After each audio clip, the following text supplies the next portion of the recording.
안녕하세요. 승리한 상가족 여러분, 그리고 강성 성경연구원 여러분, 오늘은 요한복음 10장 11절에서 21절 말씀을 선한 목자이신 예수님을 따르자라는 제목으로 함께 말씀을 나누도록 하겠습니다. 양의 문 되신 예수님에 대해서 살펴보는 우리 바로 이어서 선한 목자 되신 예수님을 보시다.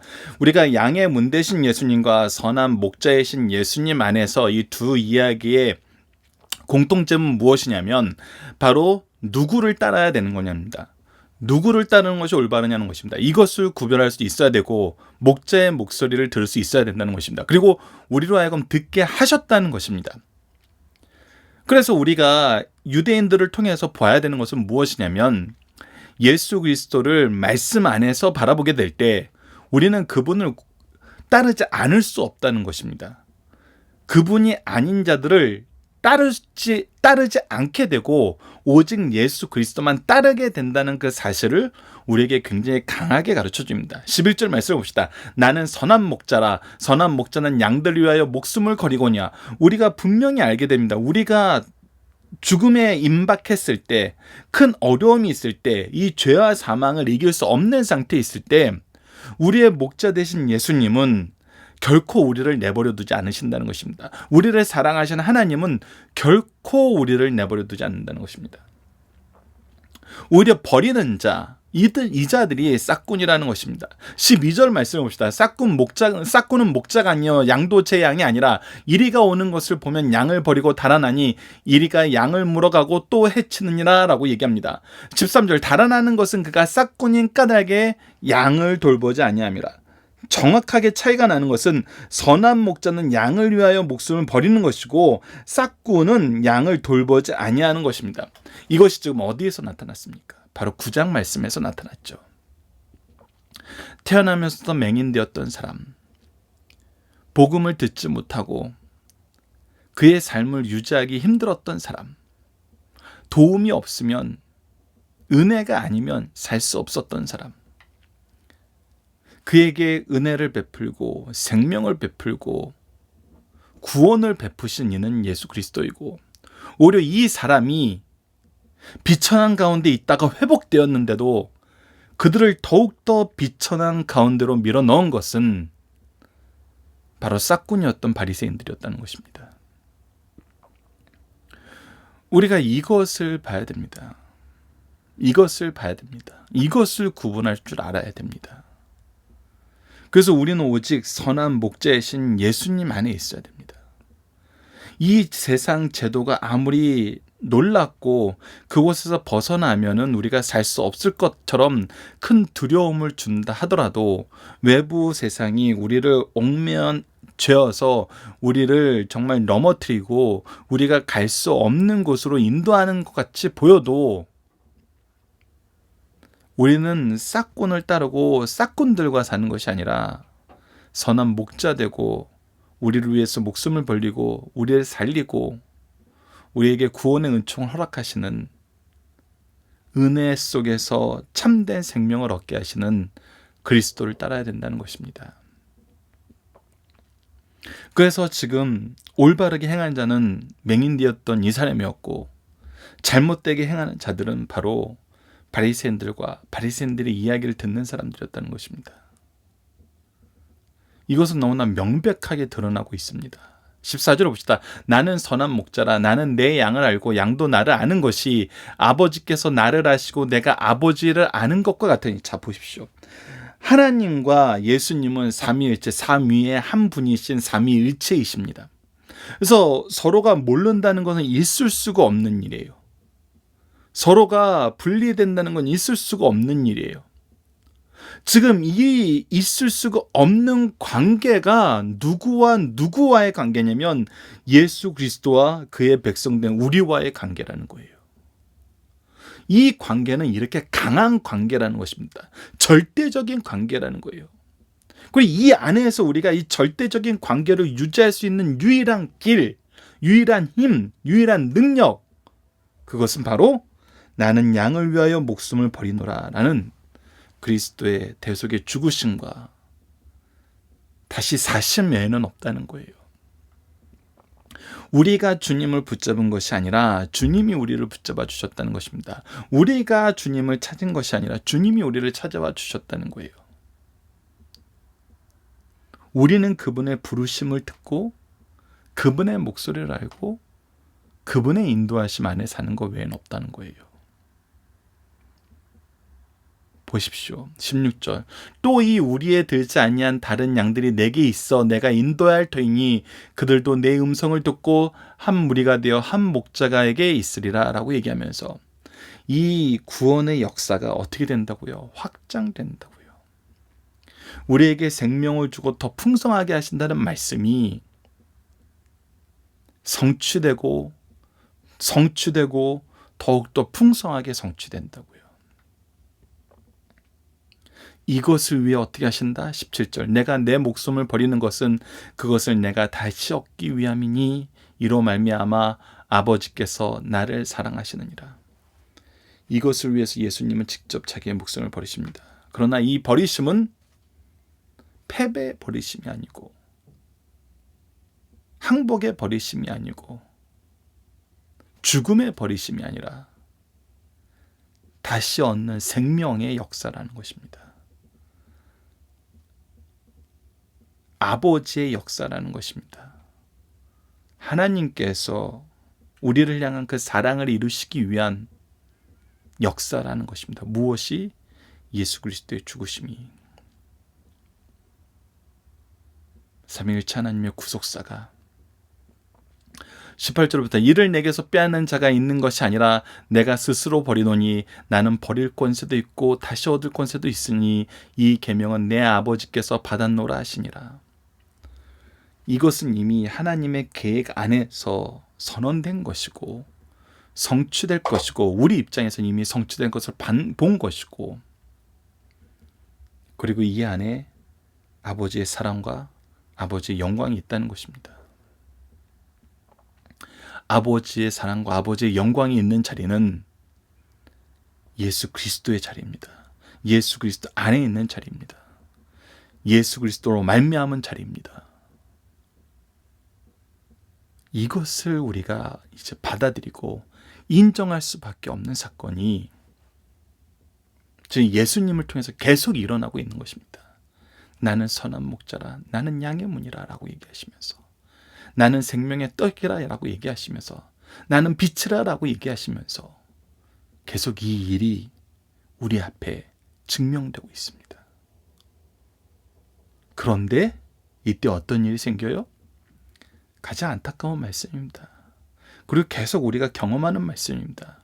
이 말씀을 하실 때 믿는 자가 있고 믿지 않은 자가 있다는 것입니다. 받아들이는 자가 있고 받아들이지 못하는 자가 있다는 것입니다. 그리스도의 양이 있고 염소가 있다는 것입니다. 19절을 보시다. 이 말씀으로 말미암아 유대인 중에 다시 분쟁이 일어나니 그 중에 많은 사람이 말하되 그가 귀신 들려 미쳤거늘. 다시 한번 하나님의 역사를 온전하게 가르쳐 주시는데 말씀으로 가르쳐 주시고 능력으로 가르쳐 주시고 역사로 가르쳐 주시고 앞으로 일어날 일을 통해서 가르쳐 주시는데 그 예수님을 뭐라고 부르냐면 귀신 들려 미친 자라고 부릅니다. 그 귀신 들려 미친 자의 말이 능력 있어 봤자 지혜로워 봤자 어떻게 들을 수 있냐는 겁니다. 귀신 들려 미쳤다는 것은 이들이 객관적으로 올바르게 검증해서 나타난 말이 아니라 비난하기 위해서 만든 말이잖아요. 거짓말로 모함하는 거잖아요. 근데 왜 그 거짓말로 모함하는 것이 근거가 될 수 있냐는 거예요. 여러분들 이것을 우리가 구분하지 못하면 정말 우리는 미련한 가운데 빠집니다. 계속해서 강조하지만 완고한 무지, 이 완고한 무지의 가장 위험한 함정이 무엇이냐면 억지가 기준이 되는 것입니다. 근거 없는 비방이 기준이 되는 거예요. 그가 귀신 들려 미쳤거늘이란 것이 어떤 근거도 없고 어떤 증거도 없고 어떤 증인도 없어요. 그런데 그것이 근거가 되어 어찌하여 그를 믿느냐라는 주장이 분쟁의 한 축이라는 거예요. 이건 믿지 않는 자들이 항상 보여주는 것입니다. 비방하는 자들이 항상 보여주는 것입니다. 거짓과 강도들이 항상 보여주는 것입니다. 우리는 무엇을 봐야 됩니까? 하나님의 말씀을 보고 그 말씀의 성취를 봐야 됩니다. 21절을 봅시다.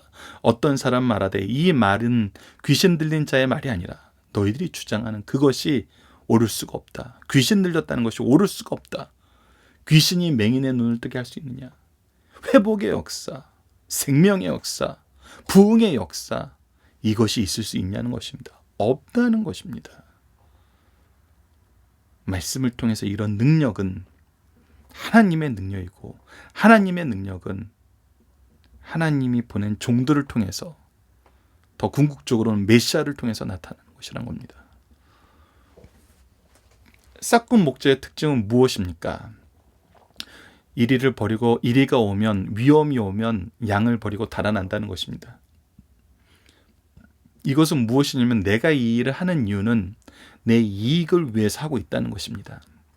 그리스도의 영광, 하나님의 은혜와 사랑과 그 안에서 우리가 받게 되는 놀라운 이 사명의 은총과 능력, 은혜의 통로됨, 그리스도의 일꾼됨, 백성됨, 제자됨, 생명의 풍요로움에 일꾼됨, 이런 건 전혀 없다는 것입니다. 오직 나이, 오직 나이. 그래서 어려울 때는 교회를 떠나고, 단 것이 있으면 교회에서 열심히 사람들이 나타납니다. 말세 때는 환란의 때입니다. 지금도 엄밀히 말하면 우리에겐 환란의 때입니다. 이때 어떻게 행동하나 보십시오. 싹군들은 버리고 떠납니다. 그러나 참된 목자는 이때 연약한 영혼들을 위해서 목숨을 버립니다. 목숨을 걸고 일합니다. 두 번째 봅시다. 선한 목자와 양과의 관계는 어떻습니까? 선한 목자는 양을 위해서 목숨을 버릴 만큼 사랑하는 분입니다. 그리고 서로가 서로를 알고, 그 아는 것이 어떻게 아는 것이냐면 하나님과 예수님이 서로 아는 것과 같은 그런 알미라는 것입니다. 그리고 예수님은, 하나님의 사랑은 우리를 위한 이 놀라운 사랑, 철저히 낮아심의 사랑, 죽음에게까지 기꺼이 낮아지시는 이 사랑이라는 것입니다. 세 번째, 선한 목자는 더 나아가 어떤 일을 하시나요? 우리를 인도하고 더 많은 양의 무리를, 우리 무리가 아니었던 그 다른 양의 무리까지도 인도하여서 하나 되게 하신다는 것입니다. 이것의 증거가, 이것의 증인이 바로 우리지 않습니까? 우리가 이 말씀의 성취 안에서 그리스도인 됨을 누구도 부인할 수 없습니다. 하나님 아버지가 사랑하는 예수 그리스도의 사역은 무엇입니까? 바로 예수 그리스도께서 목숨을 버리시고 우리를 살리시기 위한 그 사역이 바로 예수 그리스도를 향한 아버지의 기쁘신 뜻이었다는 것입니다. 다섯 번째, 주님이 대속의 길을 가는 것은 누구의 뜻 안에서 누구의 의지로 하시며 이런 누가 도우시나요? 이것은 아버지의 뜻 안에서 아버지의 의지로 하시는 것이고, 이 일을 아버지께서 도우신다는 것입니다. 로마서 8장 11절도 참고로 봅시다. 예수를 죽은 자 가운데 살리신 이의 영이 너희 안에 거하시면 그리스도 예수를 죽은 자 가운데 살리신 이가 너희 안에 거하시는 그의 영으로 말미암아 너희 죽은 몸도 살리라. 즉 삼위일체 하나님의 역사라는 것입니다. 다시 한번 강조합니다. 성부께서 이 구속을 계획하시고, 성자께서 구원을 성취하시고, 성령께서 이 구원을 적용시켜 주십니다. 삼위일체 하나님이 시작하시고 성취하시고 완성하신 사건입니다. 우리가 한 게 아닙니다. 우리가 해야 되는 거였으면, 우리가 무엇이라도 조금이라도 해야 되는 것이었으면 이것은 실패하게 됩니다. 그래서 성취되었다는 것은 100% 하나님의 은혜라는 것입니다. 우리가 죄 앞에 얼마나 무능한지 성경이, 인류의 역사가 이미 증명하고 있습니다. 우리는 다시 한번 삼위일체 하나님의 구속의 은혜가 얼마나 놀랍고 완벽한지를 인식해야 됩니다. 그리고 이것을 전해야 됩니다. 6번, 말씀을 들은 사람들이 서로 분쟁하는 이유는 무엇입니까? 말씀이 근거가 되지 않은 자들은 자신들의 어리석은 주장이, 거짓된 주장이 근거가 되어서 우리를 비난합니다. 이건 전부 헛된 것이고 잘못된 것입니다. 그런데 항상 이런 일이 있습니다. 그러나 반대로 예수님을 바로 보고 바로 믿고 바로 고백하는 자들도 있다는 것입니다. 우리는 복음의 이 반응을 이미 알고 있기 때문에 어디서나 복음을 전하든지 결코 흔들리지 않고 좌절하지 말고 낙심하지 말고 끝까지 전합시다. 우리에게는 반드시 성령의 열매가 주어집니다. 자, 본문의 중심 사상입니다. 첫 번째, 예수님께서는 나는 선한 목자라고 우리에게 강조하셨습니다. 이 말씀 속에는 풍성한 위로와 교훈이 있습니다. 선한 목자이신 예수님께서는 자기 양들인 우리의 일은, 가족, 거주지, 환경, 비밀까지도 알고 계신다는 것입니다. 예수님이 우리의 선한 목자 되셨다는 것은 무슨 뜻이냐면 우선 우리를 너무나 잘 알고 계신다는 것입니다. 사실 우리보다 우리를 더 잘 알고 계십니다. 우리에 대해서 알지 못하는 것이 하나도 없다는 것입니다. 그 두 번째는 알고 있는 것에서 끝나지 않으시고 이 알면서 무엇을 하시냐면 우리를 너무 사랑하신다는 것입니다. 얼마나 사랑하시냐면 죽기까지 사랑하신다는 것입니다. 죽기까지 사랑하신다는 것입니다. 그리고 우리를 인도하여 주신다는 것입니다. 이것을 우리가 기억해야 됩니다. 우리를 너무나 잘하시고 우리를 생명을 주시기까지 사랑하시고 그리고 우리를 항상 인도하여 주신다. 이런 분 옆에 우리가 있는 것입니다. 이런 분 안에 우리가 있는 것입니다. 이분과 함께 우리가 걷는 것입니다. 세상과 어떤 것도 이것을 대처할 수 없습니다. 이것보다 더 능력 있고 이것보다 더 놀라울 수 없습니다. 우리를 위하여 목숨까지 버리심으로 구원하신 사실을 우리는 기억하고 있어야 됩니다. 아멘으로 화답해야 됩니다. 이것을 인정하고 의지해야 됩니다. 그리고 이것을 우리는 가르쳐야 됩니다. 두 번째, 우리 주님의 대속의 죽음은 자기 백성들의 죄를 속하는 유일한 방법이라는 것입니다. 이를 위해 주님은 자유로운 뜻으로 죽임에 임하셨습니다. 주께서 우리가 하나님께 지은 죄값을 갚아주시고 우리를 지옥에서 구하기 위해서 기꺼이 자기 생명을 내어주셨습니다. 그러므로 유다의 배반에 의해서 예수님이 죽으신 것이 아니고 서기관과 바리새인들의 적에 의해서 죽은 것이 아니고 빌라도의 불공평한 처사에 의해서 죽은 것이 아니고 로마 군인들의 포악한 십자가 처형에 의해서 정말 어쩔 수 없이 죽으신 패배의 죽음이 아니라는 것입니다. 이것은 예수님께서 기꺼이 우리를 위해서 대속의 죽으심을 죽으신 자의적인 죽음이라는 것입니다. 다시 한번 강조하지만 이것은 하나님의 권세 안에서 이루어진 것이라는 겁니다. 하나님의 허락 없이는 주님의 머리카락 하나도 건드릴 수 없습니다. 이렇게 되시면 성경의 예언 성취지만 이 일에 범죄에 가담한 자가 받을 형벌은 너무나 당연함을, 분명히 있음을 우리에게 가르쳐 줍니다. 그래서 우리가 이 일을 기억해야 됩니다. 악인들도 어떤 역할을 감당했다고 생각하는 것은 이것은 자기의 죄악을 합리화하는 어리석은 주장입니다. 하나님의 전능성을 동시에 이것은 무엇이냐면 하나님의 전능성을 부인하는 것입니다.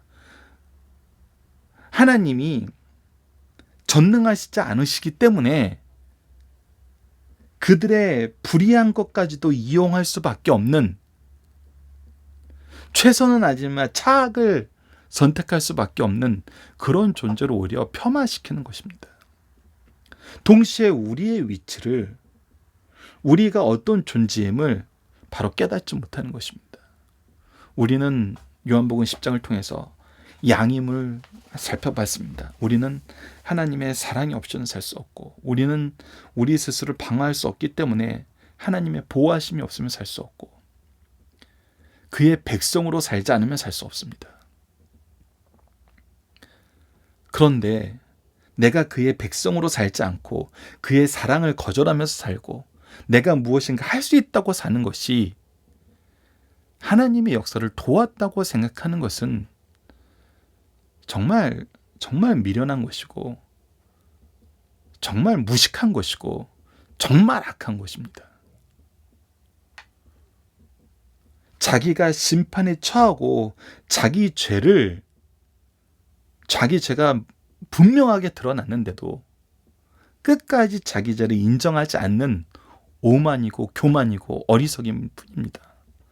결코 이런 주장을 우리는 이런 주장에 현혹돼서도 안 되고 이런 주장을 해서도 안 되는 것입니다. 세 번째, 복음에 대한 반응은 동서고금 남녀노소를 불문하고 언제 어디서나 받아들이는 사람과 반대하는 사람이 있으면 반대하는 사람은 분류됨을 가르쳐 줍니다. 이것을 우리에게 계속 가르쳐 주심으로써, 미리 가르쳐 주심으로써 우리로 하여금 낙심하지 말고 끝까지 복음을 전할 것을 가르쳐 줍니다. 예수님께서 자신이 메시아심을 증거하지 한편에서는 귀신이 들려 미쳤다고 비난과 박해를 하였고 한편에서는 그 행하신 일을 보고 메시아로 믿었습니다. 구 그리스도인들이 복음을 전할 때에도 동일한 반응이 나타났습니다. 또 바른 복음을 전하면 교회 안에서 두 가지 반응이 있습니다. 그것을 받아들이는 성도들과 거부하는 인간에게 달콤한 것을 바라는 사람들이 있습니다. 반응을 무시할 수는 없지만 언제 어디서 누구에게도 바른 복음만 전할 것을 가르쳐 줍니다. 그래서 우리가 낙심하지 말고 끝까지 바르게 복음을 전해야 되는 것입니다. 본문 다짐입니다. 선한 목자와 싹군 목사는 어떻게 다릅니까? 선한 목사는 양을 위해서 생명도 버리지만 싹군 목사는 자기 이익을 위해서 살기 때문에 위기가 닥쳐면 버리고 떠납니다. 돌보는 것도 이익을 위해서 돌보는 것입니다. 사랑과 구원과 생명이 중요한 게 아니라 내 이익이 되는 만큼. 예전에 참 안타까운 대화를 나눴던 것 중에 하나가 그 부분이었습니다. 평신도로 열심히 교회를 섬길 때는, 영혼들을 섬길 때는 정말 아무것도 바라지 않고 순종과 기쁨 안에서 섬겼었는데 오히려 그러다가 부르심을 받아서 교육자가 되고 목회자가 되었을 때는 내가 나에게 주어지는 급여만큼 일하게 된다는 거예요. 이 얘기를 하시는 분이 여러 분 계셨어요. 참 스스로도 안타까워하고 이것이 정말 왜 이렇게 됐는지 너무나 힘들어하는 거예요. 힘들 수밖에 없어요. 이게 참 어렵습니다. 그래서 우리가 이 시험에 들지 않도록 정말 많이 기도를 하거든요. 진짜 교육자 생활 하다 보면은 나보다 조금 수고하는데도 더 많이 받는 사람들이 있어요. 그러면 이게 이제 나도 모르게 직장 개념으로 재해석하게 되는 거예요. 나의 지금 현재 사명을. 그래서 나는 분명 이 일을 더 해야지라고 생각했는데 에이 구태여 내가 이것까지 할 필요가 있나 이렇게 스스로 생각하게 되든지 아니면 내가 이거 받으려고 이렇게 하나 이렇게 생각할 때가 있다는 거예요. 그래서 리더의 자리가 더 어려워요. 더 많이 기도해야 되고 더 많이 이 부분에 주의해야 돼요. 우리를 향한 하나님의 사랑 안에서 그리스도의 풍요로움 안에서 우리가 이것을 보지 않고 사람과 사람 간의 계약과 조직에서 우리가 보게 되면은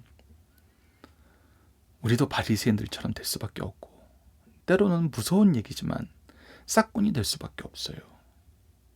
오히려 우리에게 주신 은혜와 부르심의 소명이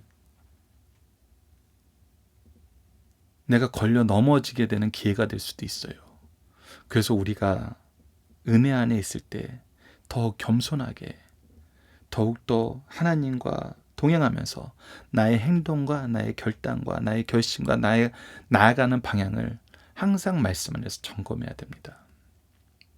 그렇지 않으면 정말 누구도 장담할 수 없어요. 그리스도에게서 떠나가는 그리스도와 분리되는 생각하는 순간 그리스도와 연합된 삶에서 우리가 분리된 생각을 하는 순간 우리는 정말 너무나 엉뚱한 생각과 사상과 그런 제도에 얽매이게 됩니다. 물론 그 환경을 우리가 조성하는 것이 굉장히 중요하지만 환경이 조건이 되어서는 참 싹군 목자가 될 수밖에 없음을 우리가 다시 한번 고백하고 그리스도의 사랑과 그리스도의 보호하심과 그리스도의 인도하심을 우리가 의지해야 됩니다. 자, 두 번째, 유대인과 이방인이 모두가 한 우리 안에 있게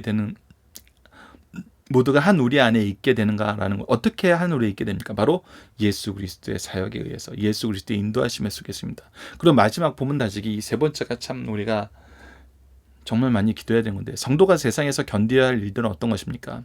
시편 120편 2절을 보면은 여호와여 거짓된 입술과 속이는 혀에서 내 생명을 건져 주시옵소서.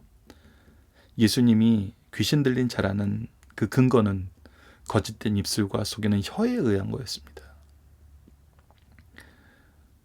우리가 이 거짓된 입술과 속이는 혀에 의해서 비난받게 되는 경우가 있습니다. 때로는 너무 자주 일어납니다. 그리고 말세 때가 되면은 이것이 더 심해짐을 우리는 성경을 통해서 확인할 수 있었습니다. 그런데 오늘 예수님의 말씀을 통해서 요한계시록 등 여러 말씀을 통해서 우리에게 가르쳐주는 것은, 우리가 이것을 이기고 승리할 수 있는 것은 여전히 예수 그리스도의 이름밖에 없다는 것입니다. 예수 그리스도의 이름밖에 없습니다. 다른 것으로는 우리는 결국 타협하게 되고 세상 기준을 따라가게 되고 예수 그리스도가 아닌 다른 것을 더 신뢰하게 됩니다. 그러나 그 길은 헛된 길, 어리석은 길, 사망의 길이라는 것입니다. 다시 한번 우리가 기도합시다. 그리고 예수 그리스도를 신뢰하고 그분의 인도하심을 기뻐하며 감사할 수 있는 우리 승리한 삶 가족 여러분들, 강성성경연구원 여러분들 되었으면 합니다. 오늘 말씀을 통해서 우리가 중간 점검을 한번 해봤으면 합니다. 예수님 우리에게 누구신가요 했을 때 요한복음에는 다음과 같이 7가지로 우리에게 예수님은 누구시다라고 소개하고 있습니다. 요한복음 6장 35절을 보면은 나는 생명의 떡이니 라고 소개하고 있는 걸 볼 수 있었습니다. 8장 12절에서는 세상의 빛이다 라고 얘기하셨습니다. 10장 7절과 9절에서는 양의 문이고, 그리고 11절에서는 선한 목자라고 소개하는 것을 우리가 살펴봤습니다. 그리고 11장 25절에서 26절에는 나는 부활이요 생명이니 라고 소개하십니다. 14장 6절에는 내가 곧 길이요 진리요 생명이라고 얘기하십니다. 15장 5절에서는 나는 포도나무요 너희는 가지라 라고 얘기합니다. 이 안에 우리가 살펴봐야 될 것이 있는데, 그것이 무엇이냐면 예수님께서 생명의 떡으로 오심, 빛으로 오심, 양의 문이고 선한 목자이고 부활이요 생명이고 길이요 진리요 생명이고 포도나무인 이유는 무엇이냐면 이렇게 오신 이유가 있다는 것입니다. 잘 봐야 됩니다. 우리가 예수님이 누구신지를 아는 건 굉장히 우리가 선언적으로 많이 나눕니다. 예수님은 생명의 떡이세요, 빛이세요, 문이세요, 선한 목자세요, 부활이요 생명이세요, 길과 진리요 생명이세요, 우리 포도나무예요. 근데 왜 이렇게 오셨는지는 모르는 경우가 많다는 거예요. 예수님이 생명의 떡으로 오신 이유가 무엇입니까? 우리를 결코 줄이지 않게 하고 목마르지 않게 하시기 위해서 이렇게 오신 것입니다. 세상의 빛으로 오신 이유가 무엇입니까? 우리가 어둠에 다니지 않고 생명을 얻게 하려 하십니다. 우리를 양의 문으로 오시고, 양의 문으로 오신 이유는 무엇입니까? 우리에게 구원받고 축복 얻고 그 안에서 우리가 확신 가운데 살게 하시기 위한 것입니다. 선한 목자 되신 이유가 무엇입니까? 우리를 위해서 생명을 버리시고 우리에게 생명을 주시기 위한 것입니다. 우리의 부활이요 생명 되신 이유는 무엇입니까? 우리가 죽어도 살게 했고 살아서 믿는 자는 영원히 죽지 않게 하는 이 놀라운 영생의 은혜를 주시기 위한 것입니다. 길이요 진리요 생명 되신 이유는 무엇입니까? 그를 통해서 우리가 하나님과 하나 될 수 있기 때문입니다. 우리의 포도나무 되고 우리가 가지 되게 하신 이유는 무엇입니까? 우리로 하여금 열매를 많이 맺고 그를 떠나선 살 수 없음을 가르쳐 주시는 것입니다. 다 우리를 위해서 이렇게 하신 거예요. 예수님이 누구신가라고 얘기했을 때는 우리를 위해서 이렇게 오신 분입니다라고 고백하게 되고 이것을 경험하게 하신다는 거예요. 그래서 이것보다 더 소중한 게 없음을 깨닫게 한다는 거예요. 예수 그리스도보다 더 소중한 게 없음을 깨닫게 한다는 거예요. 예수 그리스도보다 더 절실한 건 없어요. 예수 그리스도보다 더 귀한 건 없어요. 요한복음은 지금 우리에게 이걸 얘기해 줍니다. 예수님이 생명의 떡이다 이렇게 선언적으로 얘기하는 것이 아니에요. 예수님이 생명의 떡 되신 이유는 무엇입니까? 우리로 줄이지 않고 목마르지 않게 하시기 위함이란 거예요. 다 우리를 위해서 이렇게 오셨다는 거예요. 예수님 자체가 하나님의 사랑의 최절정을 보여주고 완성을 보여주고 의미를 보여주고 그 안에서 우리가 어떻게 되는지를 보여줘요. 그래서 예수 그리스도를 통하지 않고는 아버지의 사랑을 알 수가 없었고, 예수 그리스도를 통하지 않고는 우리가 참된 우리의 모습을 찾을 수가 없어요. 그리고 우리가 나아갈 길을 얻을 수 없어요. 그래서 예수님을 아는 거, 예수님을 통해서 우리를 아는 것이 너무나 중요하다는 것입니다. 너무나 중요해요. 선한 목자이신 예수님을 따르는 우리 승리하는 삶 가족 여러분들, 강성 성경 연구원 여러분들에게 기도합니다. 이번 주 기도 제목은 우리의 삶이 예수 그리스도를 바로 알아가는 삶, 바로 믿는 삶, 바로 전하는 삶이 되게 하여 주소서였습니다. 그리고 오늘 본문 말씀을 통해서는 언약의 성취 되시고 구원 되시고 미래의 소망 되시며 열매 되시는 생명의 예수님을 우리에게 은혜로 주심을 감사합니다. 주님 안에서 하나님의 영광을 바라보며 사는 인생에 되게 하여 주소서라고 기도하는 우리 승리하는 삶 가족 여러분들, 강성 성경 연구원 여러분들에게 기도합니다. 감사합니다.